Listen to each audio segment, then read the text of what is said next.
Hi everyone, we're gonna go over the sign making basics today. So if you've not unpacked your items from your kit yet, you can go ahead and do that now. So the first step in our sign making process today is going to be staining our wood. And what we're gonna be doing is not a traditional oil stain, but just staining with acrylic. So this is a good time to put on your gloves if you wanna keep your hands clean. But otherwise, you're gonna take the baby wipe that was included in your kit, give it a couple of folds just so that it has a nice flat surface. And then with your selected background color, you're gonna be dipping your baby wipe in there and just rubbing onto your wood, trying to go with the grain. So if you see the lines running up and down, you're gonna be moving your baby wipe up and down. And if you see the grain left to right, obviously you'll be moving your baby wipe left to right. If you add more than one coat of paint here, you can deepen the color. You can also mix colors together to get more of a weathered look. So try experimenting a little bit, see what is the best color for you. You're gonna go ahead and fill the whole board as well as all four edges. Set your board aside to dry and take out your vinyl stencil. Oh, make sure to keep your background color for later. Go ahead and set your board aside, grab your vinyl stencil, and while your board is drying, we're gonna be weeding our stencil. So weeding the stencil means to be taking out the part that we want to be transferred onto the board, right? So we're gonna be taking out all the letters, the inside of each dotted I or cross T, and making sure that the negative space or the inside of loops and things like that stay on the background. So that's gonna take you a few minutes. This one's been done already. Once you have your entire design weeded, you are going to locate your transfer tape. This is just a low tack clear tape. This is gonna help us move our design from our stencil paper onto our board. So you're gonna completely cover your design with transfer tape. You may need more than one piece of transfer tape. If that's the case, you have more than one included in your kit. Now use your finger or a credit card and really rub down. You want all of the inside of every letter, the inside of each loop to stick to the transfer tape. So you wanna give this a really good pat down. Like I said, you can use your finger or even a credit card. That's a great way to get this to stick onto the transfer tape.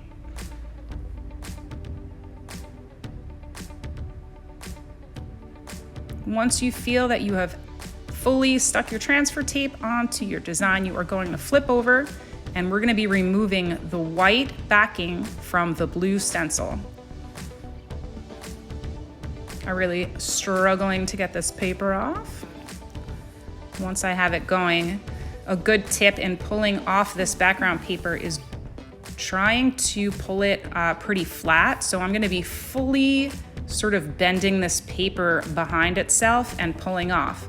The good thing about this too is if you start to lift up any of those insides of the letters, you're gonna be able to see them right away. There's one. Okay, so all we're gonna do is fold it back down. I'm gonna stick my finger in there and just press it onto the transfer tape. It's gonna stick right on. So really take your time. You don't wanna rip your stencil. So you're just gonna go really slowly, and anytime you see it starting to get stuck, just rub your hand in on that other side and you'll be able to get those loops and dots to stick right back onto your transfer tape.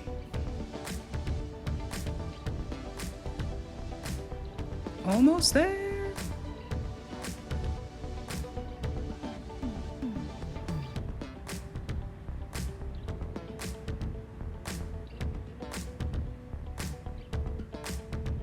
All right, once we have this backing removed, you're gonna want to grab your sign board that you have already stained, and we're gonna be applying our stencil to our sign board at this point. So the transfer tape is really just so we can move the stencil from one place to another. So what we're gonna be doing now is sticking the blue stencil to our wooden plaque and removing the transfer tape. So in the same way that we really wanted to stick down all of the pieces onto the transfer tape, we are now trying to get all those pieces onto our board. So nice firm finger rub, or again, grab your credit card, give it a nice rub, but we wanna get this nice and stuck before we try to remove the transfer tape from our stencil. Same process, try to completely fold back this tape. It's gonna help you see if anything starts to lift as you're removing your transfer tape. As mentioned previously, the tack is pretty low. Shouldn't be too hard to remove this without lifting up your design. Amazing. The next step is going to be to paint our stencil.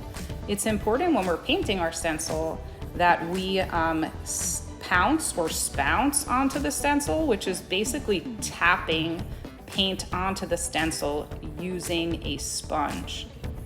Before we start painting, go ahead one more time with your finger. Make sure all your edges are really stuck down.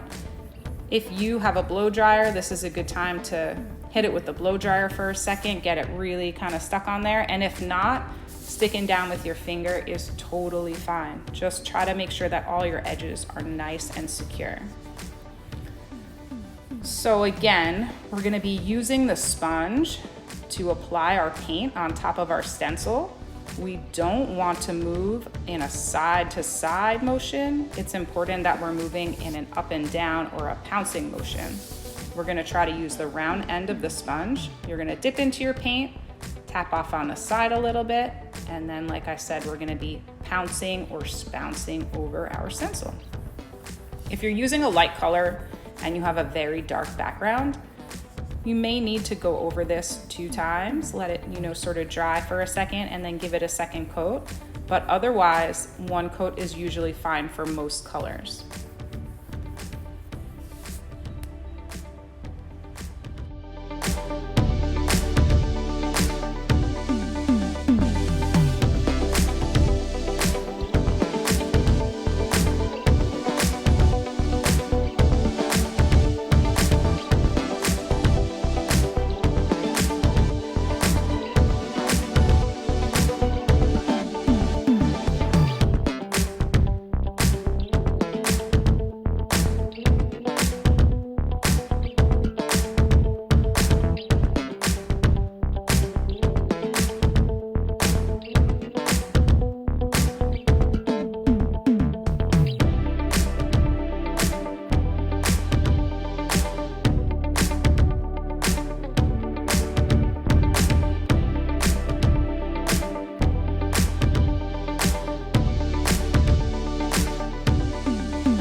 So at this point, we have our stencil completely covered.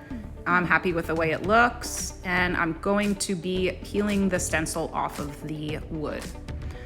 So take your time. It might rip as you're doing this. It's not a big deal. You can just pull half of it off and then go back and grab the other half. Sometimes it's actually easier if it rips. And you will notice that the middle of all the letters and a lot of those loops are still on there. So you're gonna jump back in with the same tool that you used to weed your stencil, and you're gonna be just lifting these sections off of your wood. Do your best not to gouge the wood, but sometimes it happens. We did keep our background color for this exact reason. This part of the process, sometimes you just have a little nick or a little something that you need to touch up, and we're gonna be doing that in just a moment. To spare you the torture of watching, I'm just going to go ahead and, remove the loops from this first word here.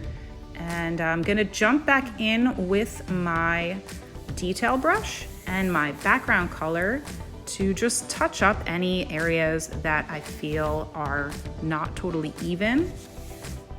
So anywhere that your paint maybe just got under the stencil a little bit. And again, any areas that you possibly made a little divot in your wood when you were taking out those centers, detail brush is a really easy way to just go back in and touch it up. If any of your actual stenciled areas are not as solid as you want, your detail brush can work the same way to touch up any of these stenciled areas. And last but not least, feel free to use your detail brush to add any other small details or designs to your board. I hope you guys have the best time creating these fun and functional wooden board projects today. And don't forget to follow us on Instagram and Facebook for more fun projects. Have a great day, everybody. Talk to you soon.